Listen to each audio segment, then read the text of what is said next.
I know of no one else in Adams County that's been in the travel industry for as many years as this individual has been as active and has been involved with Destination Gettysburg long before it was Destination Gettysburg, back to the very beginning when it was the Travel Council, which was 65 years ago. This person's been involved in this industry every day of his life, and what a great asset to our community. Our organization has sat on the board of directors for at least 15 years that I've been in Destination Gettysburg, and is a true asset to this organization and a true honored recipient of the Jim Getty Award. He's done more than anybody for decades. He's been on the board. He's served as president, vice president, and treasurer, and he really deserves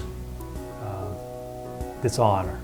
He was sort of a cross between a favorite uncle and a guardian angel. He knew that we did not have much money. The matching fund grant was only to be spent on advertising. So we didn't have money for paint, we didn't have money for fix-up, we didn't have money for maintenance.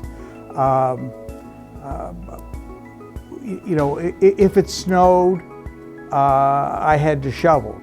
And so when anything went wrong, whether it was plumbing, electricity, air conditioning, you name it, Emma, who was our secretary bookkeeper, would call Andy, and Andy would be down within the hour, and he would fix everything. Several years ago, he actually crawled into the crawl space under the train station, the old train station on Carlisle Street, and discovered with his engineering training, this building was in bad shape. It was actually settling and it was going to fall down unless something was done.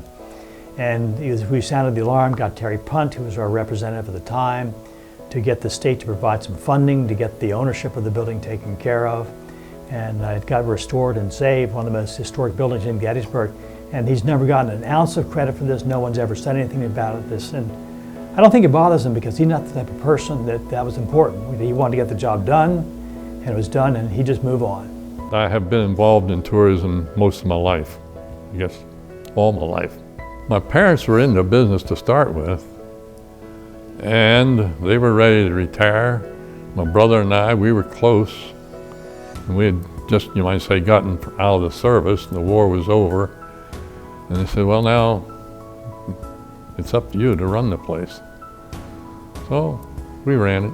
It all started with the Chamber of Commerce. The Virginia Travel Council invited members of the Gettysburg Travel Council, Gettysburg Chamber of Commerce, to take a bus trip to Virginia. And there was a group of the chamber members that got on a bus and went down and took a trip through Virginia, the courtesy of Virginia Travel Council. And they came back, and to the best of my memory, Leroy Smith was one of the group that went on that trip. And he and some of the others thought Gettysburg should have a travel council.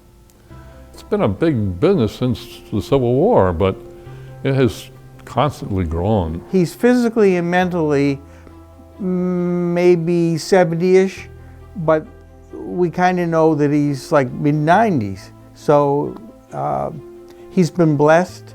I think that's fine Scandinavian stock, and I think we've been blessed to have him as part of the tourism community. One way or another, I've been all over the world. Always ready to come back to Gettysburg. And this is home sweet home. I firmly believe that to do good things, you need good people. And that's what the Jim Getty Award is all about. Good people and what they've done for tourism in Gettysburg and Adams County. I'm very proud and honored to award this year's recipient, Andy Larson. Andy Larson has spent his entire life involved in the tourism industry in Adams County and has done nothing but good things. Andy, we appreciate all you do, and thank you very much.